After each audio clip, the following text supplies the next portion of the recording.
না। এজন্য রাগকে নিয়ন্ত্রণ করতে রাজি আছেন তো?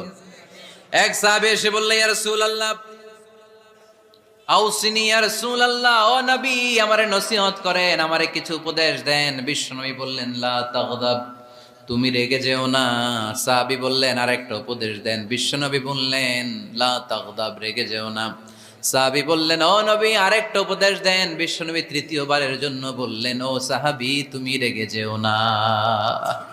লা তাগদাব, রেগে যেও না, কারণ রেগে গেলেন তো হেরে গেলেন। রেগে গেলেন হেরে গেলেন। অনেকে আপনারা রাগাতে চাইবে নানাভাবে, কিন্তু আপনি রাখবেন না। আপনার সাথে ঝগড়া করতে চাইবে, পায়ে পাড়া দিয়ে ঝগড়া করতে চায়, এরকম আছে না নাই? আপনারা রাগাতে চায়, ফুসলাতে চায়, কিন্তু মুমিনরা, মুত্তাকিনরা, তারা যেন তেন কোনো কারণে রেগে যায় না। তারা তাদের রাগকে হজম করে। আলহামদুলিল্লাহ পড়েন। আল্লাহ রাসূল সাল্লাল্লাহু আলাইহি ওয়াসাল্লাম কখনো রাখতেন